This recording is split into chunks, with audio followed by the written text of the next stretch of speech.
walaalayaal waxaan maanta baranaynaa casharkii lixaad oo ku saabsan PHP loops. marka PHP loops waa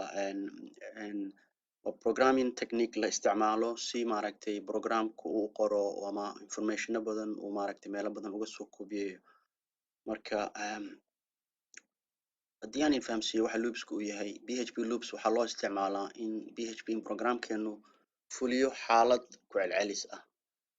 xaaladaas iyadoo ku celceliska ay soconaysa intii xaalad programkeenu qiimeynaya ay tahay run. macnaheedu taas wuxuu yahay haddaad fiirisaan tusaalaha hoos ku qoran oo ah tusaalaha ingiriisna waan ku sameeyey, af soomaalina waan ku sameeyey intii maaragtay karaankayga ah. marka muhiimaddu waxay tahay inaan wada fahamnaa structure-ka loo qoraa PHP loops waa sida halkan ku cad. waa while xaaladda aan qiimeyneynaa oo aan rabno inaan qiimeyno programkeenu uu rabo inuu qiimeeyo ama conditionka aan rumayneyn inuu run yahay ay tahay. macnaheedu wuxuu yahay waa meeshaas ay ku qoran tahay condition is true. condition is true macnaheedu wuxuu yahay waa xaaladda aynu qiimeyneyna inay run tahay. ilaa xaaladdaas ay run noqoto then programkeenu wuxuu sameynayaa wuxuu ku celcelinayaa codeka meesha lagu celcelinaya waa codeka meesha ku qoran code to be executed. wax hoostaas ku qoran ayaa waxa lagu celcelinaya oo loop u sameynaya. haddii aanu sharxno loop qiyaastii waxay noqonaysaa kasoo qaad adoo laba weel lagu siiyo oo lagu yiri weelkan waxaad kasoo gurtaa cambaha ku jira. cambaha kasoo qaad inuu yahay 10 ama 20 oo lagu yiri weelkan kasoo qaad weel kale ku shub. marka tallaabada ugu horeysa aad sameynaysa muxuu yahay inaad maaragtay weelkii cambaha ku jiray aad mid uga soo bixisid,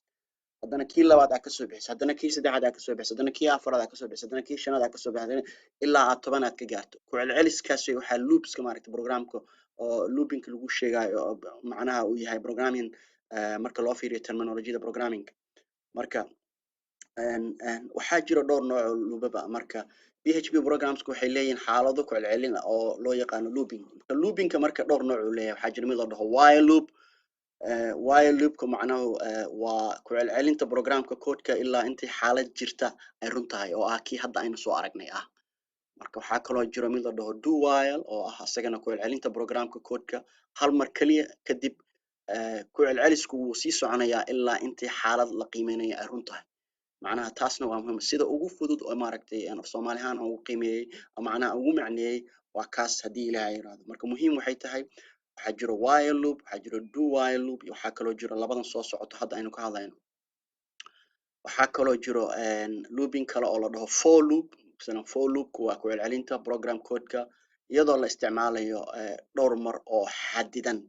marka dhowr mar oo xadidan waxay tahay macnaheedu anaa inii sharxi doono markaan tusaalaha gaarno. for each kana waa ku celcelin programka codeka iyadoo la isticmaalayo macluumaad ku kaydsan PHP array. badanaa for each waxaa loo isticmaalaa haddaad array haysato array of names oo array oo arday ku jirto ama array oo xayawaan ku jiro ama array macnaha waa waxyaalo weelal badan oo aan ku kaydsanayno waxyaalo iswata sida dad magaciisa da'diisa. marka waxaa loo isticmaalaa markaad information noocaas kala soo baxaysa adoo isticmaalaya for each. marka aynu bal laba ayaan rabnaa maanta inaan sharxno. labada aan marka hore aan fiirinayno waa while loopka ah. so markaad fiiriso while loopka macnaha structure-ka while loopka waa sida halkan ku qoran. macnaha meeshan start-ka waa meesha programka uu ka bilaamayo xaaladda. markii programka aad tiraahid run xaaladda uu qiimeynayo macnaheedu waa condition-kan weeyaan. condition-kan uu qiimeynaya condition halka ku qoran. condition-kaas wuxuu la xiriiraa midkan meesha condition expression ku qoran tahay. condition expression-ku waa kan. markay run noqoto codeki wuxuu aadayaa meeshan codeki uu ku celcelinayo waka oo ah kan meeshan ku qoran. marka Soomaali ahaan macnaha waa tan halkan ku qiimeeyo waxaan iri while haddii xaaladdu run tahay codeki wuxuu ku celcelinayaa ilaa xaaladdu intay run ka noqonayso. waxa lagu celcelinayaana maxay tahay? waxa lagu celcelinaya wax kale maaha waa waxaan halkan ku qoran oo codeka labada qaansood u dhaxeeya. marka markii xaaladii runta ahayd si loogu celcelinayay la gaaray programku wuxuu noqonayaa false ama been buu noqonayaa then wuu ka baxayaa programka oo hawshii uu dhamaystirayo. marka while loopka saas u shaqeeyaa. tusaale soo socda jira ayaynu arki doonaa haddii Ilaahay yiraahdo. sidoo kale waxaa jira waxa la dhaho for loop. for loopka maaragtay structure-kiisa ama diagram-kiisa macnaha masawir ahaan halkan wax ka muuqda weey. codeka wuxuu ka bilaamayaa halkan meesha start-ka ah. wuxuu leeyahay marka start counter. start counter-ku waa kan halkan ku qoran. halkaana waan counter ka bilaabaynaa. marka counter markaan ka bilaabno waxaan qiimeynaynaa conditionkii xaaladii la qiimeynaya waatan waa qiimeynayna wakaas conditionkaas weeye marka halkaa markii la gaaro programkii wuxuu execute gareynayaa codekii halkan then waxaa dhacaysa inaan counter ayaan bilaabaynaa counterka markaan bilaabno bilow xisaabinta kaan leenahay weeye kaas ayaan lagu kordhinayaa kaas wax kale ma xisaabaye tusaale haddaan isticmaalno weelashii cambaha weelkii cambaha ka guraysa cambaha kale ku guraysay mar alla markaad mid qaadaba waa kow kan ku xiga waa labo kan ku xiga waa saddex marka increment counterka lagu sheegaya ama xisaabiyaha bilow xisaabinta lagu sheegaya waa kaas markii hawl la dhamaystiraba tiradii ayuu haynayaa marka programku wuxuu qiimeynayaa in tiradii loogu talagalay la gaaray haddii la gaaray programku wuu ka baxayaa wuxuu imaanayaa meeshan hoose ayuu imaanayaa marka meeshan hoose ayuu imaanayaa sida meeshan ka muuqato marka meeshan hoose ayuu imaanayaa haddii laakiin ay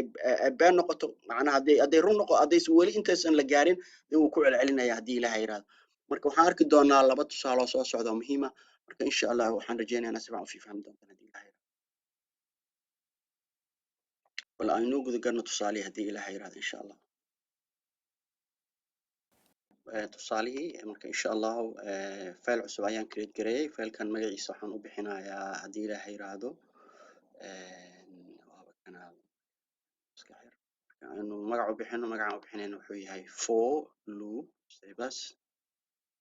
while and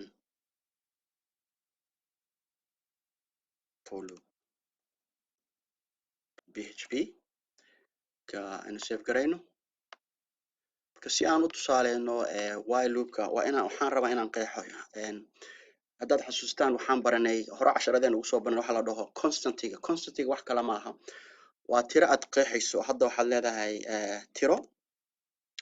tiro go-an oo masalan kasoo qaad annaga aan go-aansano weeye tiro go-an marka tiradaa go-an kasoo qaad waxaan ka dhigaynaa 10 marka tiradaas qeexano constantiga haddaa xasuustaan waxay ahayd macnihiisu constantiga hadda kahor waa soo aragnay waa tiro annaga aan go-aaminayna programka aan leenahay tiradan noo hay macnaheedu wuxuu yahay 10kan numberka halkan ku qoran waxaan ku kaydinaynaa tiro go-an ka defineku waa function noo suurtageliya in numberka 10ka aan ku kaydino tiro go-an marka bal aynu qeexno wax la dhaho xisaabin oo ah counter marka xisaabintaas wuxuu noqonayaa kasoo qaad wuxuu ka bilaabmayaa kow waxaan isticmaalaynaa while loop soo isticmaalaynaa wax kale ma hasaan oo isticmaalaynaa hadii ilaahay yiraahdo marka xaaladii aan qiimeynayna maxay tahay ilaa tirada aan xisaabin ay ka yar tahay ama la eg tahay haddaa xasuustaan operatoradii aan isticmaalaynaa oo less than equal to camal marka haddaa xasuustaan casharadii hore dhan waxaan soo barnay xoogaa xigmadihii aan kasoo barnay dhan halkan way ku jiraan marka muhiim weeye inaad ila fahamtaan marka waa inaan dhahnaa tiro go-an tabakaasa uu noo calaameeyey marka waxaan leenahay hadda ujeedada aan leenahay wax kale maaha waxaan leenahay ku celceli noo xisaabta noo kordhi ilaa tirada aan ka gaarno tiro go-an soo tirada go-an oo ah macnaheedu muxuu yahay tiro go-an tiradaas go-an macnaheedu muxuu yahay wax kale ma aha tiradaa go-an waa 10 waan ognahay waxay tahay marka waa ku celcelinaynaa codeka aan rabno inaan ku celcelinaa marka muxuu yahay waxaan leenahay screenka noogu qor screenka noogu qortaa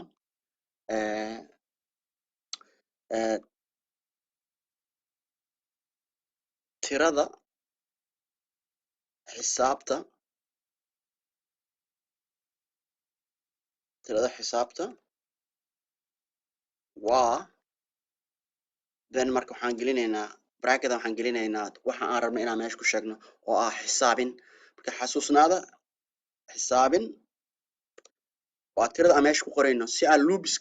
structurekiisa u aragtaan mar alla markuu xisaabinta bilaabo kow tiradii meesha noogu qoraya haddana tiradii labaad u gudbaya then tiradii kale meesha noogu qoraya adoo hal line oo kooda qora ayaa intaasoo tiro ku celcelinaysaa marka xigmadda meesha ku jirta waa kaas marka waxaa muhiima inaan fahmno marka bal aynu dhamaystirno saanu aragno insha allah waxaan rabaa inaan ku daro line break si aad u aragtaan tirada si u xasuwa meesha usoo qorqormaya haddii ilaahay yiraahdo marka then stepka kale kaas ku xigo muxuu yahay waa inaan xisaabinta kordhina ilaan tiradii hore weli xisaabtii markuu kow ka bilaabo while ku imaanaya wuxuu leeyahay xisaabtan ma ka yartaa tii hore ha leele kan ku qor then xisaabtii kordhi marka xisaabintii inaan hal ku kordhino weeye marka plus kiina wixii maalin dheed aan soo baranay way iidan laftigeeda haddaad xasuusataan waa incrementiga weeye operator incrementiga horaan usoo aragnay programmadii casaradii hore dib ugu laabto haddaadan fahamsanayn marka waa arkaynaa insha allah xisaabin waxaa muhiim ah variable kasta aan u declare garayn inuu nagu qoran yahay bal insha allah aan save garayno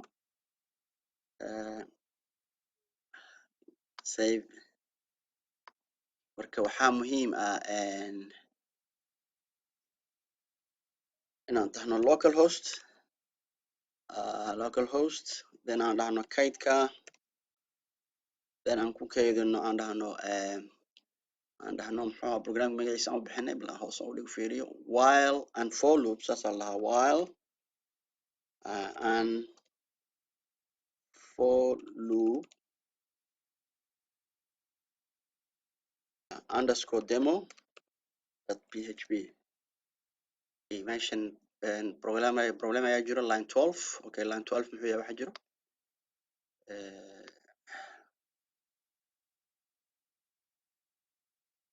halkaana waxaa ka maqan yahay semicolon dad arkaysaan in kala aragtid control s ayaan taabanaya waan seexaya waxaan leeyahay waan save garaynaya marka bal aynu ku celino wuxuu leeyahay tirada xisaabin maxaa si ka marka aynu fiirino meeshaana waxaa ka maqan yahay bahalkii calaamadii xasuusnaada because debugging kan lagu sheegayo ama fahmidda qaladkan laftigeeda wuxuu ka mid yahay xubin ka mid weeye barashada marka haddaan dib ku celino aan dhahno mar labaad ku celino aan dhahno ku celi waa kaasa sida halkan ku cad so saa uga jeedaan meeshan wax yaraan kor u qaadaya bal aan isku dayo inaan kor u qaado wax yar programkeeni saad u jeedaan marka hore xisaabin waa kow markuu kow noqdo loopkii u galaya wuxuu leeyahay tiradan xisaabinta ama ka yar tahay tiro go'an oo ah 10 hadday ka yar tahay run tahay dan muxuu sameynayaa uu baxaya hoos u tagaya wuxuu qorayaa tirada xisaabintu waa kow dan xisaabintii kordhinaya haddana uu ku laabanaya kor wuxuu leeyahay while loopkii ku noqonaya wuxuu leeyahay xisaabin waa 2 hadda ma ka yar tahay mase way la eg tahay tiro go'an hadday run tahay dan wuxuu noo qorayaa haddana tirada waa xisaabin 2 qiyaastii tan ku xigtana sidoo kale haddii xisaabintu tahay 3 loopkii ku soo noqonayo wuxuu leeyahay xisaabintu tiradii xisaabintaadu waa 3 miyay ka yar tahay mase way la eg tahay tiro go'an hadday ka yar tahay ama ay la eg tahay tiro go'an then waa in haddana qoraalkii sii wadnaa oo dhahnaa tirada xisaabtu waa 3 haddana markuu 4 gaaro sidoo kale markuu 5 gaaro sidoo kale hadduu 6 gaaro sidoo kale waa waxaan inii sheegayay markaan ku leeyahay 2 weel ah haysatid camba aad ku guraysid mid kale aad ku guraysid xigmadda meesha ku jirta waxay tahay loopinka lagu sheegayo waa celcelis adiga aad sameynaysa adoo weel ka guraya wax weelka lagu guraya oo markaa aad gurtiba programkii dhahaya ii qor kan waa 1 kan waa 2 kan waa 3 kan waa 4 kan waa 5 so that is the easy sida kaliya ugu sahlan oo lagu sharxi karaa weeyaan marka muhiim waxa ila because waa ujeedaa hadda inta ujeedaan xisaabku wuxuu qaraa 1 2 3 4 5 6 7 8 9 10 goor ayuu noo qoray sababta 10 goor noo qoray waxay tahay xisaabta 1 aan ka bilaabnay anagoo niri ilaa tiradan xisaabta ay ka yaraato ama la ekaato tiro go'an waa maxay tirada go'an waa 10 then waxaan niri noogu celcelina meesha ku qorto marka I hope in intaas clear yahay marka insha Allah rabbil caalamiin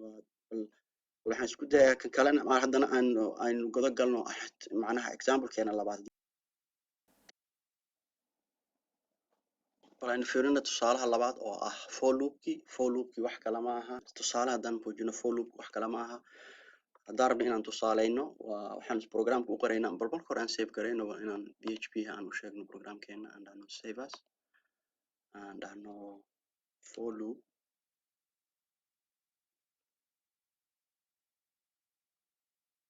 demo php waxaan bilaabaynaa waxa la dhaho expression counter wax kala ma aha macnaha xisaabin ayaan ku qoraynaa meeshan xisaabin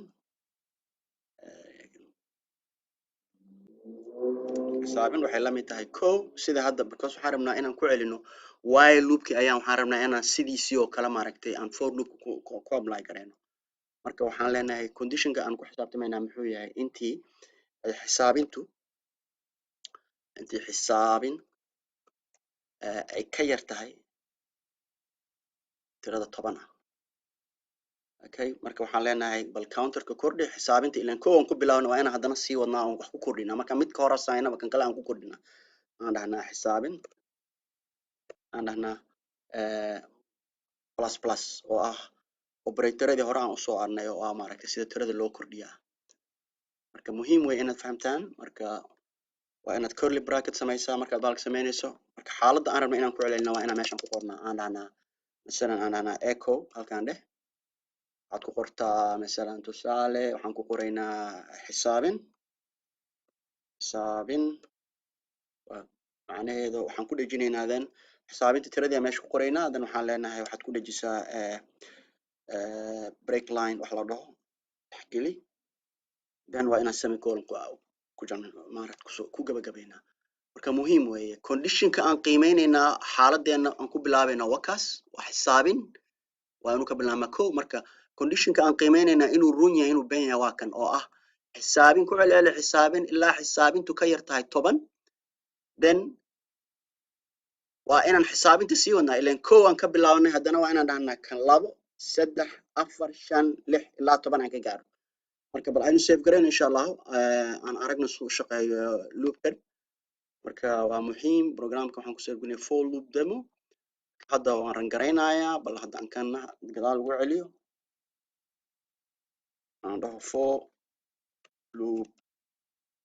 demo.php so halkan uga jeedaan numberadii ayuu noo qoray wax kale maaha hadda programka aan xoogaa ina fahamsiiyo waxa weeyaan programka wuxuu ka bilaabayaa xisaabta kow then wuxuu imaanayaa halkan wuxuu leeyahay xisaabin ma ka yar tahay 10 hadday run tahay then programkii macnaha wuxuu qorayaa echo xisaabin waa hal then wuxuu sii wadayaa xisaabintii hal ku sii darayaa ilaan kow aan ka bilaabna kii labaad waa inaan gudubnaa haddana halkaan u imaanaya wuxuu leeyahay xisaabin waa 2 ma ka yar tahay 10 ha then uu sii wadayaa tirada labadii qoraya ilaa laga gaaro 10 ma fahamtay marka 1 2 3 4 kow aan ka bilaabnay marka wuxuu soconayaa ilaa 9 camal marka